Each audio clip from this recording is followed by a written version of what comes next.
Tu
es beau dans nos vies.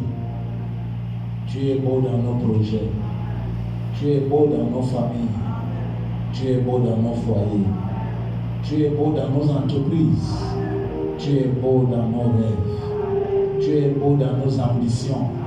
Tu es beau dans nos activités. Tu es beau par-dessus tout dans ta maison. Et nous sommes ta maison. Car tu n'habites pas dans les maisons faites de main d'homme. Tu habites dans nos cœurs. Nous célébrons ta beauté dans nos cœurs encore ce soir. Tu es beau dans nos cœurs. C'est toi qui nous rends beaux. C'est toi qui nous rends frais. C'est toi qui nous rajeunis. C'est ta beauté qui nous fortifie. soir, sois encore beau dans tes paroles. Sois encore beau, Seigneur. Nous sommes assis à tes pieds. Parle, nous écoutons. Corrige ce qui doit être corrigé. Reprends ce qui doit être repris. Détruis ce qui doit être détruit. Abat ce qui doit être abattu. Relève ce qui doit être relevé. Bâtis ce qui doit être bâti. Promets ce qui doit être promis. Et qu'à la fin, que ton nom seul soit glorifié. À la gloire de Dieu le Père. Au nom de Jésus. Et le nom de Dieu dit Amen.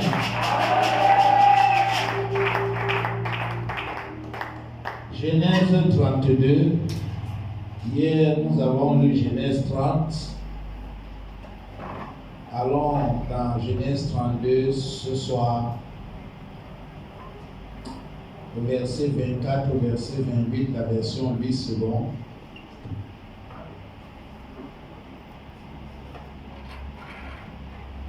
Comme à l'accoutumée, veuillons nous mettre debout à la lecture des Saintes Écritures, s'il vous plaît. Je lis la parole de Dieu. Merci. Dans le livre de Genèse, au chapitre 32, à partir du verset 24. Il est écrit: Jacob demeura seul. Alors un homme lutta avec lui jusqu'au lever de l'aurore. Voyant qu'il ne pouvait le vaincre, cet homme le frappa à l'emboîture de la hanche. Et l'emboîture de la hanche de Jacob se démit pendant qu'il luttait avec lui. Il dit: laisse-moi aller, car l'aurore se lève. Et Jacob répondit: je ne te laisserai point aller, que tu ne m'aies béni. Il lui dit: quel est ton nom? Et il répondit: Jacob. Il dit encore: ton nom ne sera plus Jacob, mais tu seras appelé Israël, car tu as lutté avec Dieu et avec des hommes, et tu as été vainqueur. Verset 29, Jacob l'interrogea en disant: fais-moi, je te prie, connaître ton nom. Il répondit: pourquoi demandes-tu mon nom? Et il le bénit là. Verset 30, Jacob appela ce lieu du nom de Péniel, car, dit-il, j'ai vu Dieu face à face, et mon âme a été sauvée. Amen. Amen. Asseyons-nous, s'il vous plaît.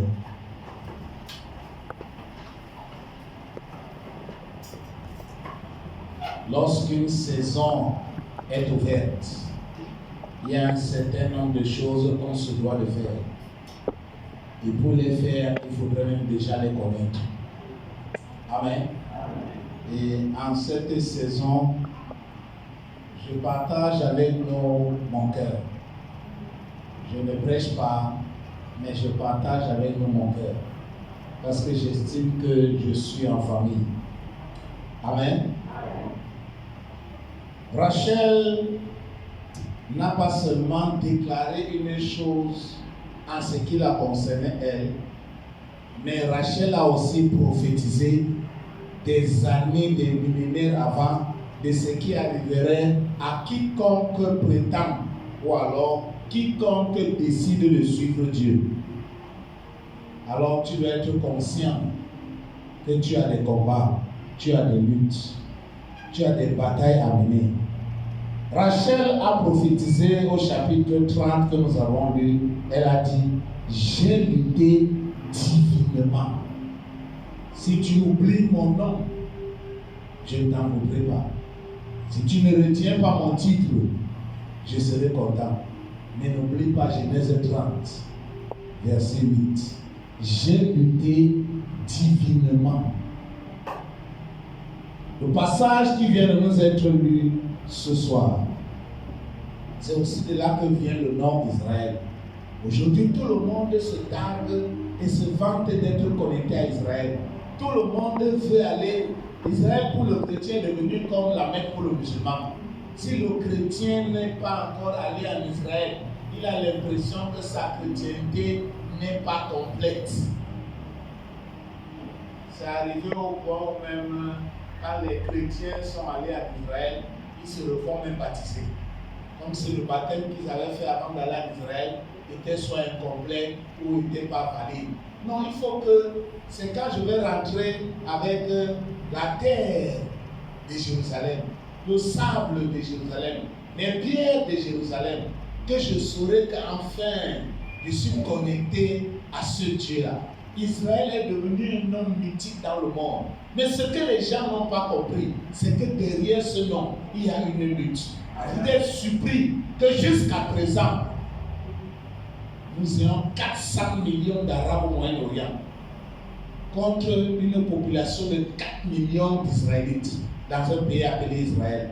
C'est-à-dire que pour chaque juif en Israël, il y a 400 ennemis, il y a 400 adversaires. En temps normal, expliquez-moi comment 400 personnes ne peuvent pas porter un être humain et le jeter par-dessus bord pour récupérer son territoire.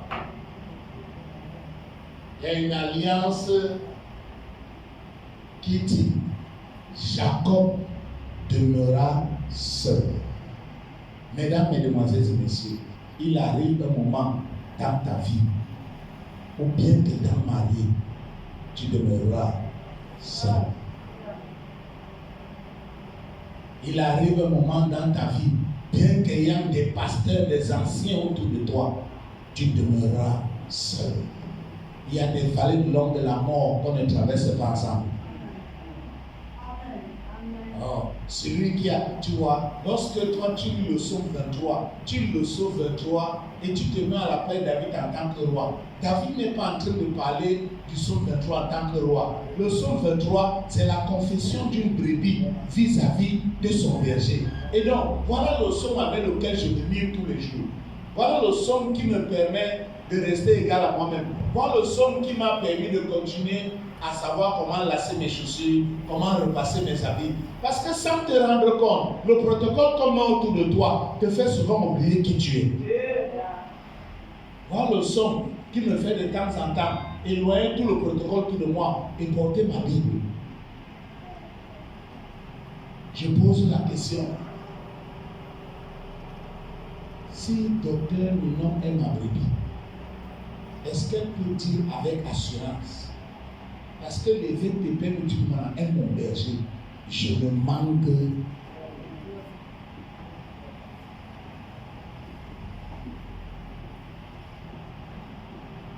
Il y a quelque chose qui nous arrive aussi, nous les leaders là, on s'oublie de temps en temps.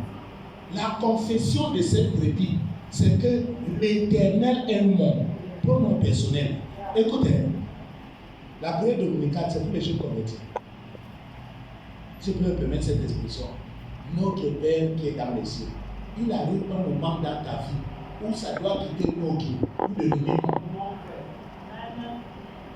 des personnes ont compris. Tant que tu restes dans la prière du nôtre là, tu ne peux pas entrer dans le surnaturel. Il y a une dimension de toi que tu ne connaîtras pas. Il y a une dimension de ta vocation que tu ne vas jamais expérimenter tant que c'est nôtre, jusqu'à ce que celui qui est nôtre devienne ton. Il est le Dieu, certes, d'Abraham. Mais pendant longtemps, Isaac a invoqué le Dieu de son père. Jusqu'à ce que ce Dieu un jour apparaisse et lui dise, tel que j'ai été avec ton père Abraham, à partir de maintenant, je suis ton. On a pris son nom, on a ajouté.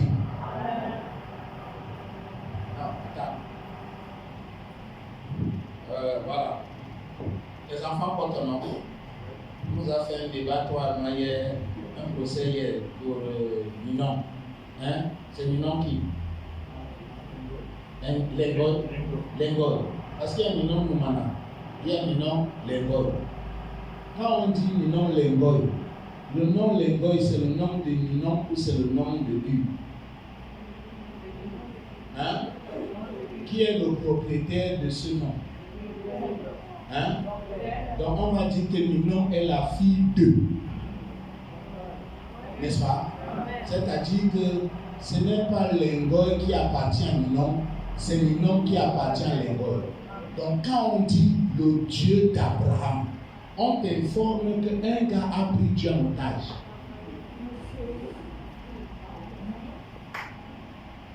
Sinon on devrait dire Abraham de Dieu.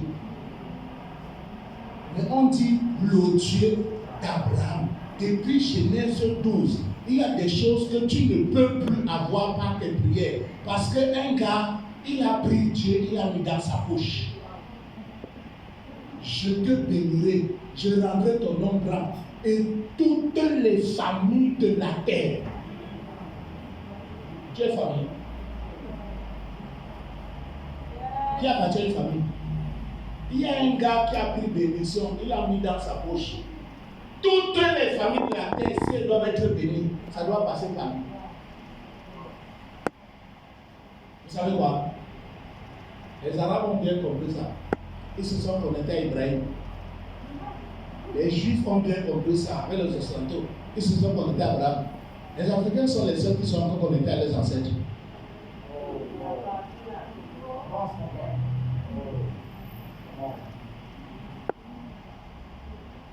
Donc, comme je ne peux pas être arabe pour chercher Ibrahim, je ne serai jamais israélite.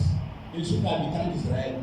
Il y a un gars, ma vie était loin.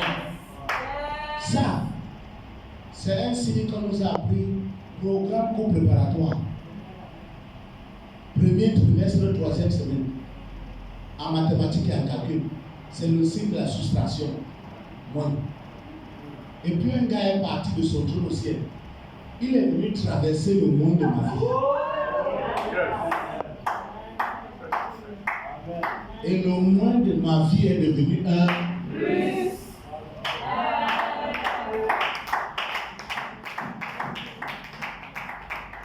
Paul dit donc à tous les autres qui ne peuvent ne connecter ni à Ibrahim, ni à Ibrahim, et qui vous a ensorcelé. Il y a un gars qui est venu. Il savait que d'aucune manière, même par greffage, je ne pouvais être greffé à Abraham, afin que les bénédictions d'Abraham eussent en lui leur accomplissement pour nous les païens. Et tu as Jésus, tu stresses.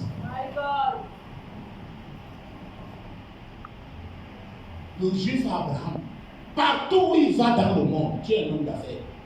Aucun juif n'arrive quelque part et il pense un seul instant qu'il peut être pauvre.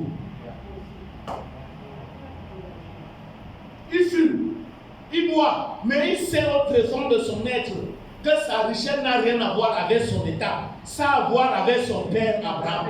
Aucun arabe dans le monde ne pense qu'il peut être pauvre. Les seuls qui ont admis et accepté la pauvreté sont ici ce soir. Et ils ont Jésus.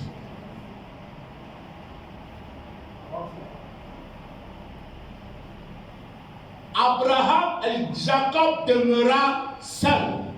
Il est polygame. Il a 12 fils. Quand il sortait de là-bas, il était immensement riche, bougrement riche. Mais à un moment donné de sa marche, Jacob s'est retrouvé seul.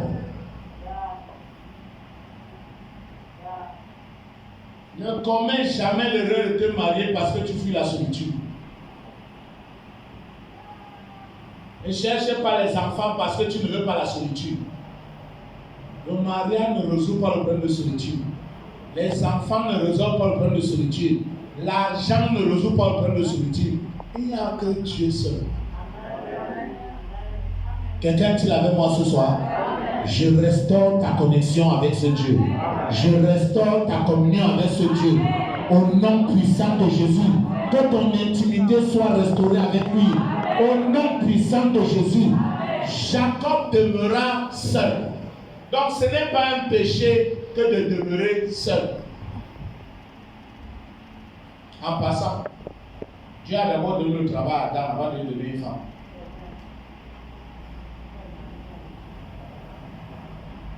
Pasteur, c'est quand il lui a donné le jardin et avec un cahier de charge, cultive et garde, qu'il a dit qu'il n'est pas bon qu'un tel homme qui travaille déjà soit seul. Dieu n'a pas dit que tous les hommes ne doivent pas être seuls. Il y a des hommes qu'il faut laisser seuls. Wow. 0 est un chiffre absorbant. 0 multiplié par 1 milliard, ça fait combien? Donc quand un frère ne fait rien et il te localise pour t'épouser, quand je te vois, je t'ai vu chanter ce soir, mon cœur battait au dos. Toi, retiens ton cœur. Tu connais le principe. Je vais dire ça jusqu'à ce que tu retiens ton cœur. Et tu demandes, tu fais quoi? S'il te dit rien, c'est un accident ambulant cherchant pour se manifester. Et c'est toi qui l'as localisé. Attends. N'est-ce pas? Comment s'appelle ton épouse? Annette. Elle est une aide. Hein? Tu vas aider quelqu'un qui fait rien.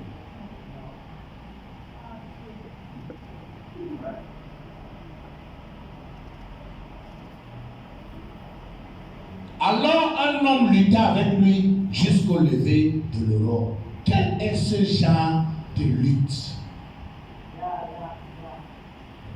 Parce que nous là, dès qu'on entend lutte, dès qu'on entend combat, dès qu'on entend bataille, on voit le sorcier, on voit le voisin, on voit seulement le membre de famille, on voit quel est ce genre de lutte, quel être humain a battu le record de Guinness jusqu'à présent inégalé. Il a lutté avec Dieu.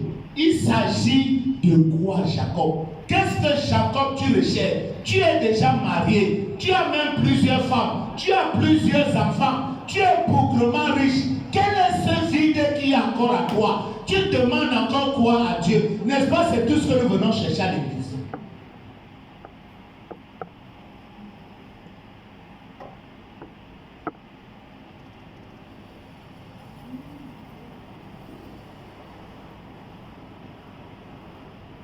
Voyant qu'il ne pouvait le vaincre, cet homme le frappa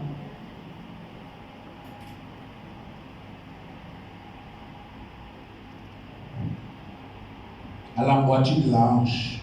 Et l'emboîture de la hanche de Jacob s'est démise pendant qu'il luttait avec lui.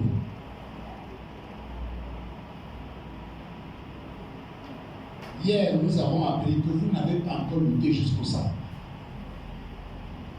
Non. J'essaie d'être terre à terre. Papa dit, comment un être ne peut lutter avec Dieu? Jusqu'à la Bible dit que voyant qu'il ne pouvait.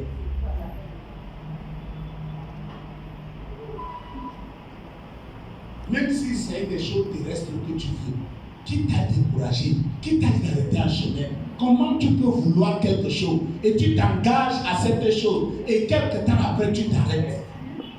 Il y a une dimension Jacob en toi que tu n'as pas encore réveillée. Il y a une dimension Nephtali en toi que tu n'as pas encore réveillée.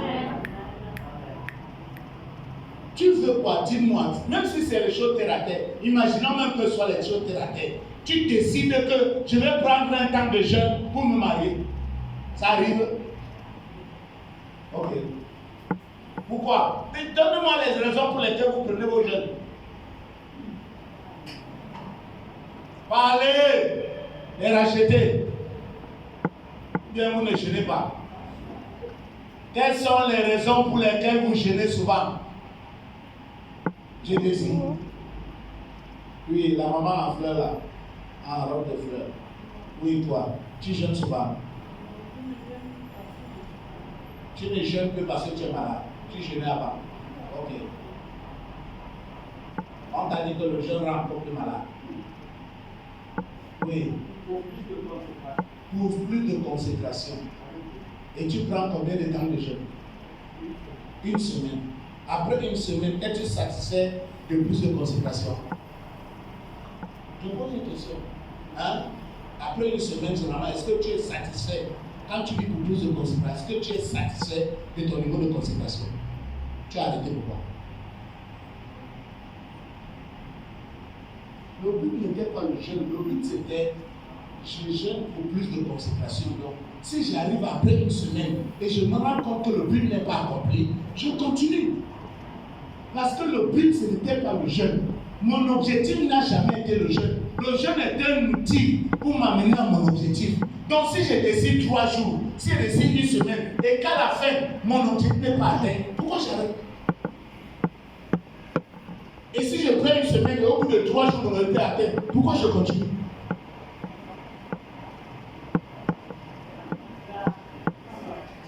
On nous a embarqués dans des doctrines et des dogmes comme ça là. À la fin, on fait des exercices qui ont l'apparence de la piété, mais qui en renient la force.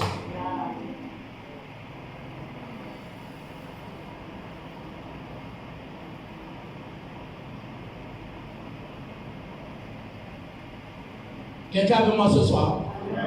Hein? Qui était là hier soir, maman? Hein? Qui était là-bas? Tu as entendu le témoignage que j'ai donné de la femme qui a fait 20 ans dans le coma? Ne te laisse pas vaincre par la maladie. Ton ami là ressemble à un ami qui a le Covid. C'est Covid qui est venu fermer nos bouches, donc on ne veut plus parler. On était le cacher. Donc maintenant, quand quelqu'un ne répond pas bien à mon amen, c'est comme s'il a encore. Quelqu'un avec moi? Amen. Quand tu as décidé de prendre un objectif, de fixer un objectif, ne te laisse pas vaincre par ce que les gens pensent, par ce que les gens disent, par les circonstances autour de toi. Ne laisse pas ce que l'économie gabonaise dit te vaincre. Voyant qu'il ne pouvait le vaincre, un gars a décidé que le Tutsi, tu es des choses que tu fais toujours, que tu es aux États-Unis, tu es en Europe, tu as commis l'erreur de venir me retrouver là où je suis. Il a pris en otage. Laisse-moi, j'ai un programme au Gabon, je dois commencer lundi une grande croisade. Jacob a dit que ici là, je ne te laisserai pas partir. Tant que, à partir d'aujourd'hui, la saison est ouverte. Si tu t'engages dans un objectif, ne laisse pas ton objectif te quitter. Ne laisse pas le principe partir. Tant que. Amen. Le but n'est pas l'exercice. Le but c'est la finalité. La fin d'une chose vaut mieux que son commencement. Ne commence pas une chose si tu n'es pas prêt à l'achever. Parce que le Dieu que tu sers est un finisseur. Il ne commence jamais une œuvre s'il sait qu'il ne va pas l'achever. Si tu as son image et à sa ressemblance, ne t'engage pas dans quelque chose où tu ne sais que ça va s'arrêter en route.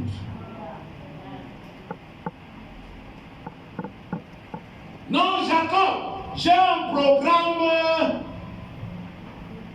Comment on appelle votre stade là? Zion. Hein? Jacob, j'ai un programme en Zion. Il y aura la foule, toutes les églises vont sortir pour se retrouver là-bas. Jacob dit, tu as commis l'erreur de venir vers moi. Quelqu'un là? Il y a quelqu'un sous le son de ma voix qui va prendre Dieu en otage en cette saison. Parce que la saison de la prière surnaturelle est ouverte. Il y a quelqu'un sous le son de ma voix qui va prendre Dieu en otage. Au sujet de la vie de tes enfants, prends Dieu en otage. Au sujet de la vie de ta famille, prends Dieu en otage. Ne le laisse pas partir. Ne le laisse pas te convaincre. Qui t'a dit que c'est parce que c'est Dieu que tu dois accepter ses raisons? Oh, Ils ne sont pas. mon Dieu.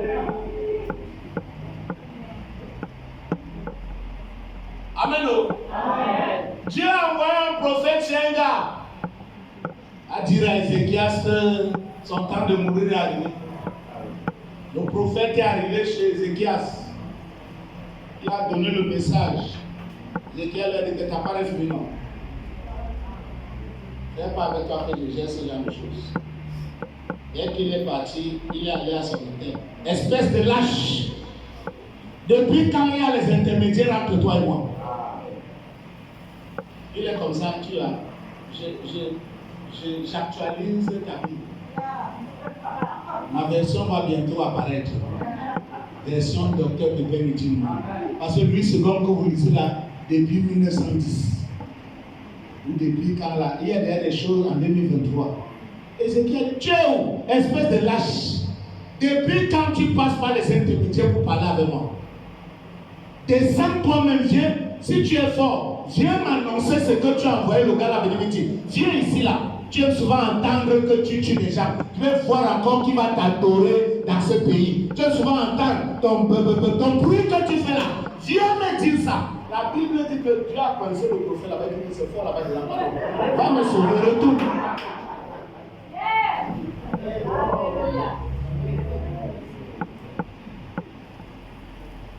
Tu vois, tu ne connais pas tes droits. On t'a appris à avoir peur de Dieu. On ne t'a pas appris à avoir une relation avec ton Père.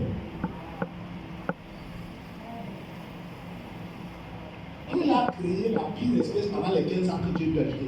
Dieu savait qu'il vaut mieux que le gars s'y meure maintenant. Mais parce qu'un gars connaît ses droits,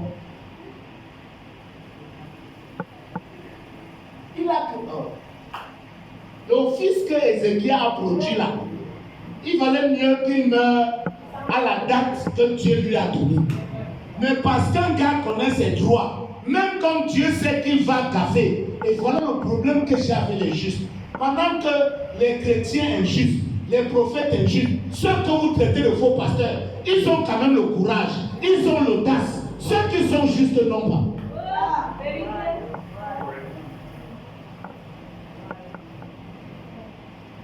Et c'est pour ça que le faux fait plus de bruit. Parce que le faux maintenant donne l'impression que c'est le modèle. Parce que ceux qui sont vrais sont silencieux. Ceux qui sont vrais sont je vais dire quoi? Ils sont victimisés. Ils doivent tout encaisser. Ils doivent tout subir.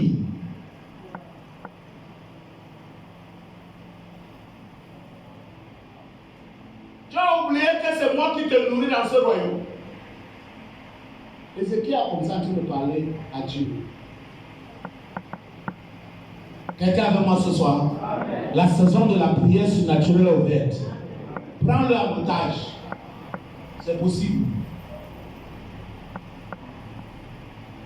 Laisse-moi aller quand l'aurore se lève. Arrête l'aurore. Et Jacob répondit, je ne te laisserai point aller que tu ne m'aies béni. Et ça m'a outrageusement choqué encore. Et j'ai dit, pasteur, on doit redéfinir le concept de la bénédiction dans l'église. Parce que le gars qui parle est marié, mais il n'est pas béni. Le gars qui parle a plusieurs femmes, mais il n'est pas béni. Le monsieur qui parle a des enfants, mais il n'est pas béni. Il a toutes sortes de troupeaux, les petits, les menus, le gros bétail. Il a toutes sortes de chevaux, mais il n'est pas béni. Qui vous a dit que le mariage c'est la bénédiction?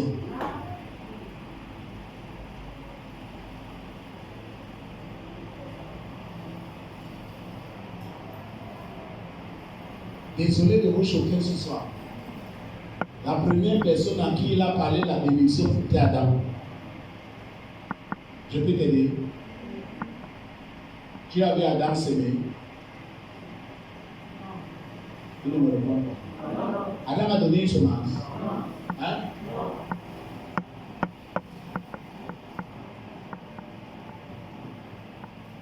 Adam a gêné. Hein? Quelles sont les conditions qu'on a données là pour conditionner ta bénédiction? Dès que Dieu a créé Adam, l'homme, pas l'enfant de Dieu, pas le né de nouveau, l'homme, il le bénit. Donc avant qu'on ne parle de ce à quoi j'ai droit en tant qu'enfant de Dieu, cherchons même à savoir ce à quoi j'ai droit en tant qu'homme. On a pris les choses inhérentes aux hommes, on a ramené à l'église. On a donc le temps maintenant de parler de ce que l'enfant de Dieu doit avoir. On passe le temps qu'il après qu'il programme après programme à parler de ce que les hommes ont là dehors, sans Dieu. Il n'y a pas les mariages qui se célèbrent ici tous les week-ends. Hein? Pourquoi les seuls qui sont bloqués, qui ne se marient pas, sont à l'église? Pourquoi les démons là dehors n'empêchent pas aux païens de se marier chaque week-end? Et c'est seulement à l'église qu'on te fait croire que si tu n'es pas marié, c'est parce qu'on t'a attaché quelque part. Pourquoi ceux qu'on reconnaît comme étant attachés quelque part se marient quand même? Tu n'as pas vu quelqu'un avec les démons aller négocier une parcelle de terrain? Hein?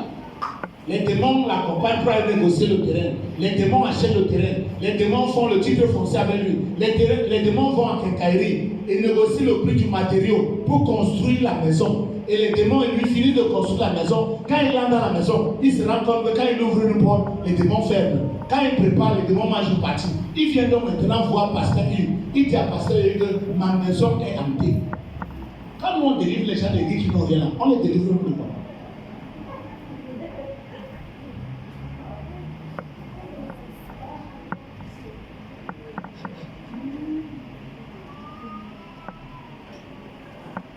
Il n'y a pas les gens là dehors qui ont les démons et ils achètent les voitures. Pourquoi c'est seulement quand c'est ton tour qu'on vient te convaincre que si tu as le permis de la marche à pied, c'est parce qu'il y a quelqu'un qui t'a attaché quelque part?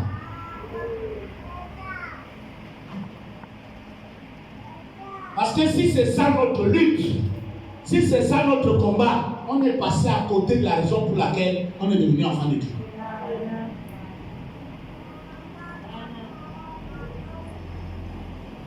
Donc, Abraham est déjà marié à Sarah. Quand Dieu le rencontre, il lui dit, je te bénirai. Abraham a déjà un fils appelé Lot. Lorsque Dieu lui dit, je te bénirai. Abraham a déjà des richesses qu'il a acquis à Charan. Lorsque Dieu lui dit, je te bénirai. On est venu prendre le fils d'Abraham Lot en otage. La Bible dit qu'Abraham ama 300 de ses serviteurs nés dans sa maison. C'est quel genre de maison ce monsieur avait?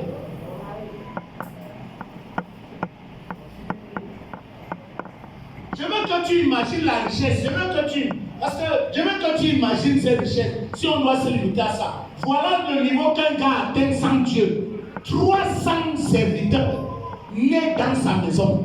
Ajoute les parents. Et ce n'est pas Dieu là seulement sélectionné. Donc quand Abraham se déplace, le roi Abimelech est obligé de venir le recevoir. Parce que le bonhomme, c'est quand il bouge, tout bouge. Que tu le veuilles ou pas, quand ce monsieur bouge, l'économie de ton pays doit ressentir ça. La politique de ton pays doit ressentir. Toutes les sphères de la société doivent ressentir qu'un homme vient d'entrer dans votre pays.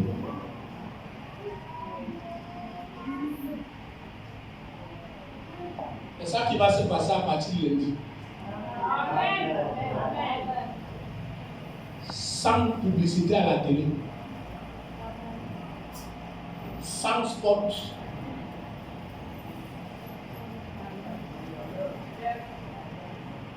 Qu'est-ce que ce monsieur-là lui utilise? Que nous, on utilise les chaînes de télé, on utilise les radios, on n'a pas autant de résultats. Qu'est-ce que ce monsieur lui utilise? Son premier père, c'était Yonggi Cho. Je parle de l'histoire de l'église ici au Gabon. Celui qui est venu faire ce genre il y a quelques années. Là où il est allé s'asseoir, c'était au pied de Renat Bonke pour apprendre comment organiser les croisades. Il y a le deuxième, Renat Bonke, qui est venu faire ça. Et comme par hasard, troisième génération qui vient faire ça. Il n'y a rien de hasardeux dans ces choses-là. Il y a une présence. Quand tu l'as, tu n'as pas besoin de faire un tapage médiatique.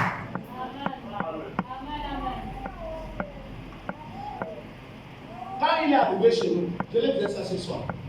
Les prophètes qui se vantaient qu'ils rassemblent les foules sont allés sur Facebook demander pardon à ce milliard que bon, c'est bon. Père d'actuel est venu nous humilier au Cameroun, nous reconnaissons. Il est parti dans les villes où il était réputé au Cameroun que c'est les villes qui sont les forteresses de la sorcellerie. Il a ciblé cette ville, il a fait un tour comme ça. Les villes où c'était reconnu au Cameroun que c'est les forteresses de la sorcellerie. Une ville à l'ouest, il est allé dans l'Ombam, il a pris Bafia, il est allé à l'est du Cameroun. Dans toutes les villes les plus reculées, il n'a fait aucune croisade à Yaoundé, la capitale, ni à Douala. Il est allé dans les villages. La foule que tu vas voir en Sayon, on retrouvait ces foules dans les villages. Les pasteurs, les prophètes ont dit que, ce monsieur, il faut reconnaître qu'il a quelque chose.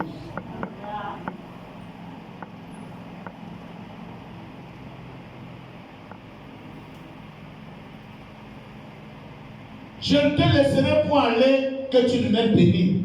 Jacob, de quoi est-ce que tu es en train de parler?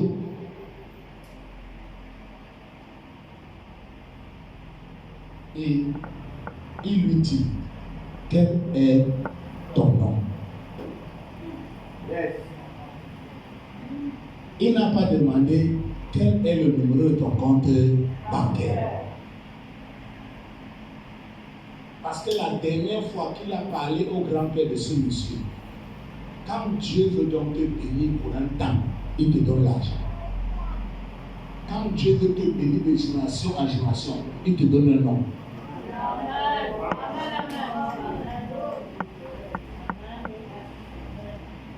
Je te bénirai et je rendrai ton nom Quand tu es grand, on ne t'appelle plus par tes titres, on t'appelle par ton nom. Bill Gates, Donald Trump. Quand tu es petit, son Excellence, Monsieur le Président, fondateur, chef de l'État. Quand tu es petit, évêque, docteur, les Africains sont devenus champions dans l'art de créer dans les titres. La main a combien de doigts? Qui sont?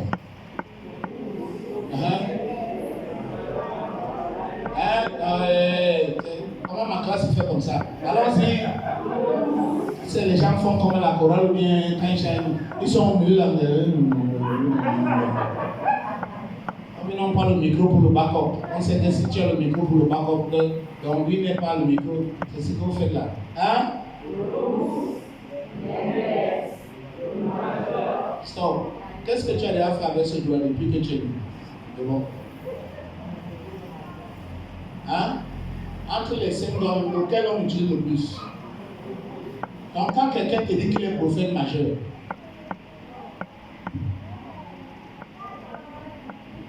le majeur est... Oh.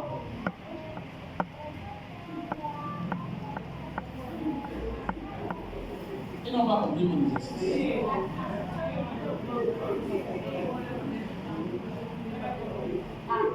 Et toi qui es le pouce, tu commences à être complexé. Parce que le majeur est le plus long.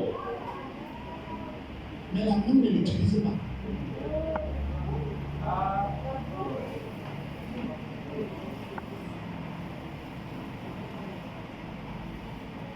Dieu m'a dit, tu choisis, soit tu es le cube magique, soit tu es le sel.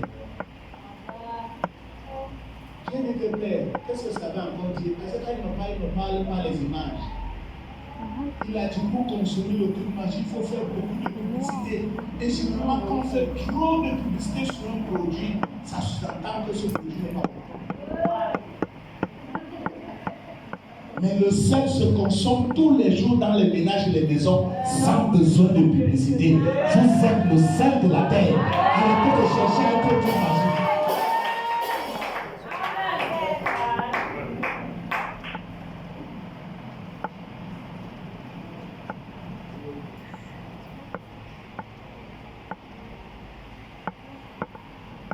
Quelqu'un est là ce soir? Je rendrai ton nom grand. À la fin, on a retenu les titres des prédicateurs africains. On a oublié nos noms.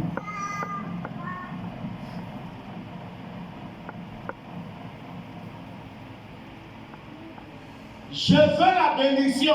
Dieu dit, quel est ton nom? Regardez-moi, c'est la première fois que le gars accepte ça. Hier, j'étais parlé des guerres et des luttes de combat intérieur. Avec l'homme intérieur qui combat avec la loi de Dieu. C'est maintenant qu'il accepte que je suis un arnaqueur.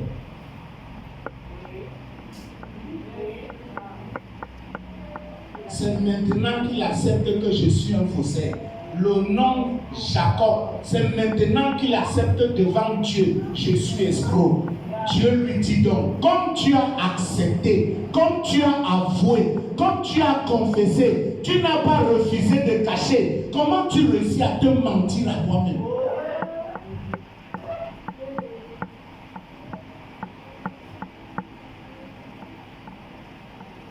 Ton nom ne sera plus Jacob, mais tu seras appelé Israël.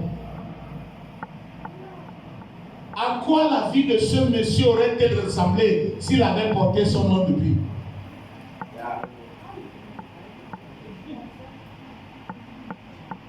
Mais écoute-moi, il y a des noms que Dieu ne peut pas te donner si tu n'es pas passé par certaines situations et tu les as vécues. Il y a des noms que tu ne peux pas avoir. La Bible ne dit pas car tu lutteras. La Bible dit car tu as lutté avec des hommes et tu as lutté avec Dieu, avec les hommes et tu as été vainqueur. Il y a des noms que tu ne peux pas recevoir si tu ne vainques pas cette maladie. Il y a des noms que tu ne peux pas recevoir si tu ne vainques pas cette frustration. Si tu n'es pas victorieux de cette détresse-là, si tu n'es pas victorieux de ce par quoi tu es en train de passer, il y a des noms, tu vas finir dans l'anonymat.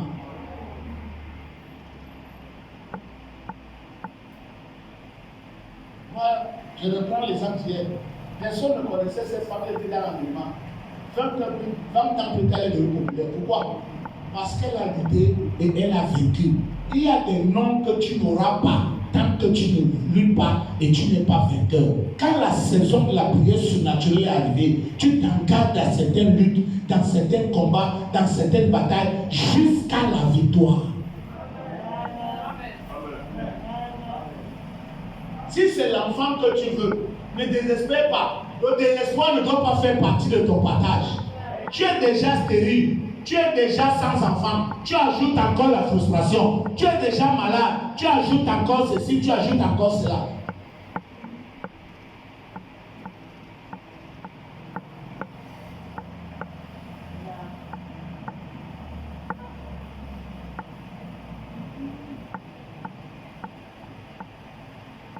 Ma mère qui est ma génitrice est malade. Depuis, elle dit depuis l'âge de quoi, 50 ans. Depuis, je vais t'aider. Et puis je vais t'apprendre à vivre. Au lieu de passer ton énergie dans la maladie, vis. Et en janvier dernier, elle a servi 75 ans. Avec la maladie.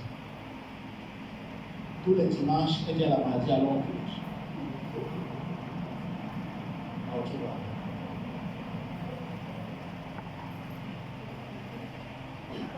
Et je lui ai dit que toi et moi, on parlera de tes obsèques quand tu auras atteint 100 ans avec la maladie.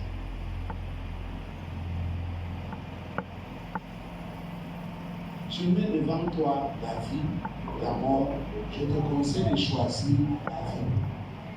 Nous passons plus d'énergie et de temps à chercher à empêcher au diable de ne plus dévorer, de ne plus détruire, de ne plus dérober que de vivre. Il a dit que le voleur vient pour égorger, pour détruire et pour arracher. Je suis venu afin que mes brebis aient la vie. Mais les brebis passent le temps à s'occuper plus de ce que le diable fait que de prendre la vie qui leur est faite.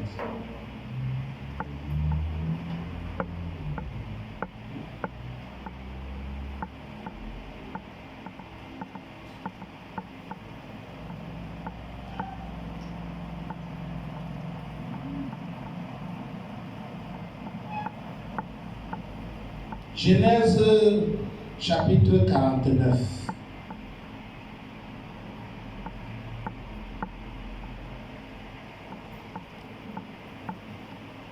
Jacob appela ce lieu du nom de Péniel.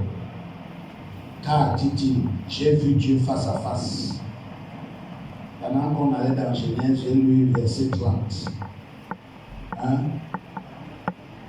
Oui, j'arrive. 49, 21. Mais je finis d'abord avec Genèse 32, verset 30.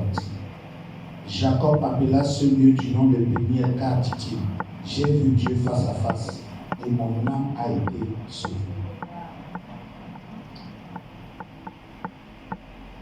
Qui sait ici là que on nous a tous dit que nous ne pouvons voir Dieu vivre?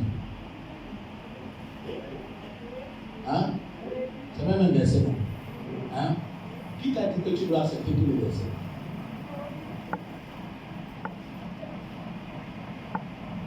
Quand quelqu'un te dit de mettre en pratique toute la Bible, il faut faire attention. Hello? Et Judas se pendit. C'est un verset. Hein? Mais alors en pratique.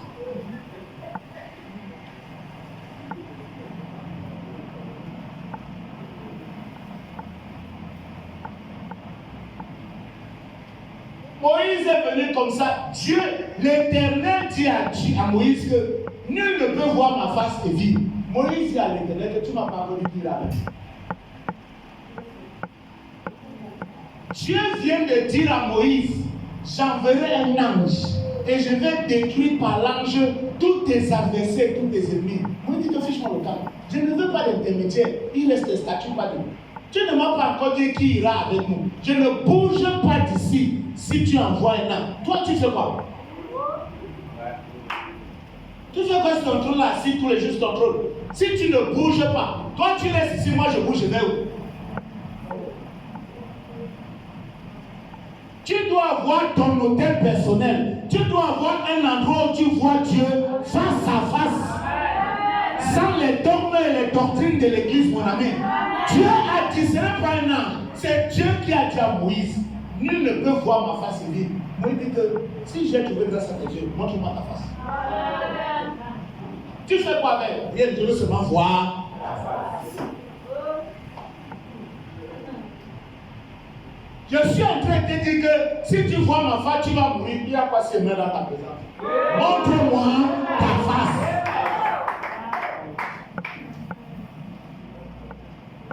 Je parle de la prière surnaturelle. Je parle des batailles et des combats que tu dois mener si c'est ton combat. Il y a des choses qu'on nous a inculquées qui nous éloignent de Dieu. Il y a des choses qu'on nous a mis dans cette marche chrétienne qui ont créé des obstacles entre Dieu et nous. Et nous-mêmes, ça pèse. C'est pour ça que la marche chrétienne est devenue lourde. C'est pour ça que le christianisme est devenu pesant.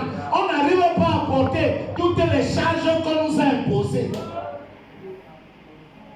Venez à moi, vous tous qui êtes fatigués, et je vous donnerai.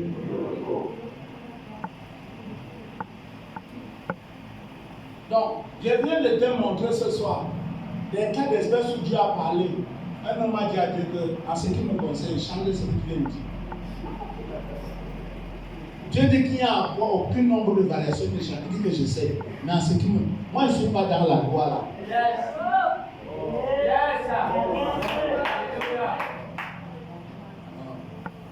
Je sais l'autre là, c'est écrit. Mais en ce qui me concerne, on ne fonctionne pas toi et moi sur la base des lois.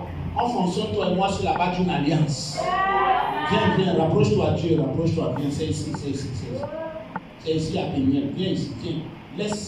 Laisse les dogmes là, laisse les lois, laisse le truc, viens avec moi sur la base des lois, viens ici. Viens Dieu, viens ici, vite. Et il a appelé cet endroit Péniel, viens ici.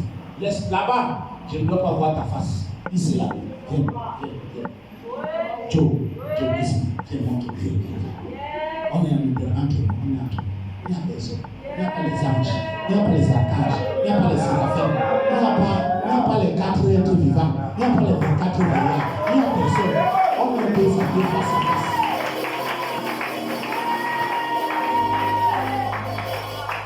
Il y a quoi Dieu? C'est toi celui qui est omniprésent. Qui sera si tu me montres ça maintenant? Qui sera? Montre-moi. Il y a quoi? Montre-moi.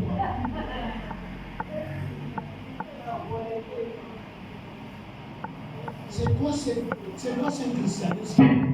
C'est quoi ce christianisme lourd que tu veux porter? Débarrasse-toi de ce christianisme-là. La saison est ouverte. Débarrasse-toi de ça. Les choses que nous, nos pères, nous n'avons pas porté. C'est ça qu'on veut imposer aussi à nos enfants. C'est pour ça que nos enfants ne viennent plus à l'église. Parce que c'est lourd. Il te voit, il t'a vu stresser dans l'affaire là depuis qu'il est né.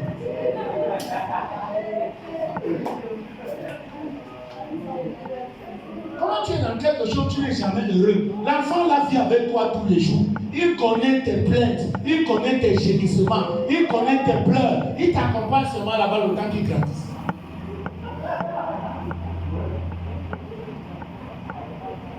Tu n'as jamais montré à tes propres enfants que tu vois ce que tu me dis aujourd'hui.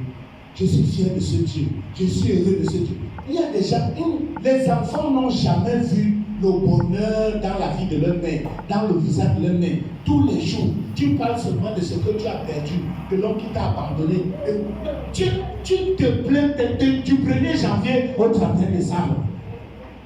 On n'a pas fini de lire les Jérémiades de Jérémie. S'il te plaît, excuse-moi de ta part. Il y a un gars qui se plaint comme ça, mon ami, jusqu'à créer un livre, Lamentation.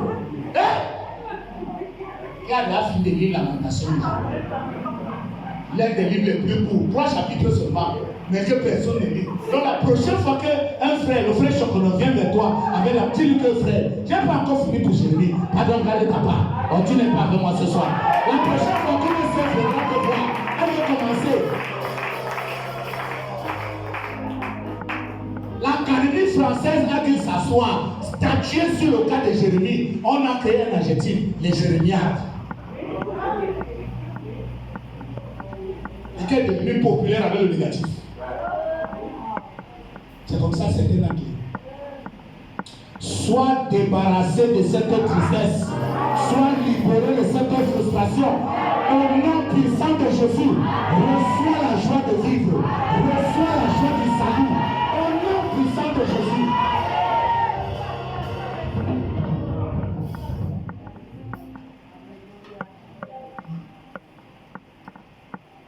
J'ai vu Dieu face à face. Et il dit quoi?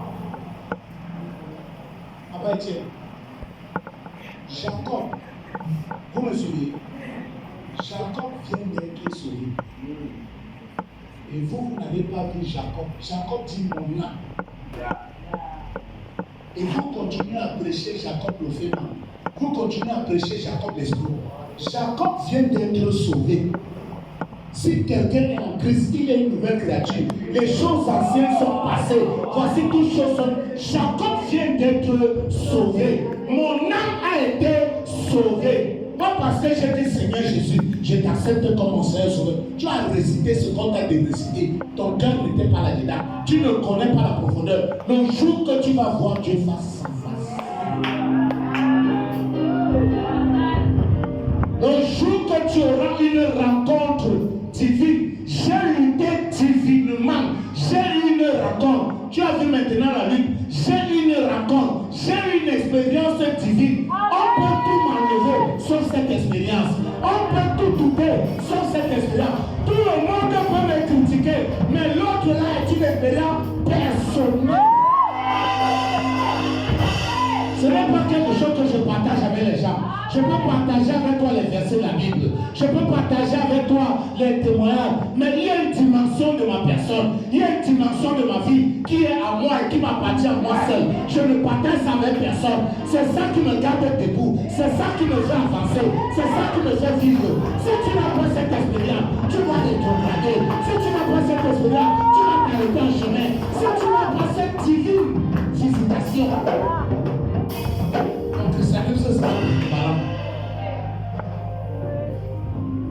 il n'a pas lutté. Il regarde la joue de Dieu. Oh. Il a lutté pour être béni. Il a lutté pour avoir un nom. Il a lutté pour que son âme soit sauvée. Comment est-ce que les gens dont l'âme est donc sauvée sont plus frustrés que ceux qui ne sont pas encore sauvés? Si le sacrifice de Jésus à la croix ne peut pas te donner la joie,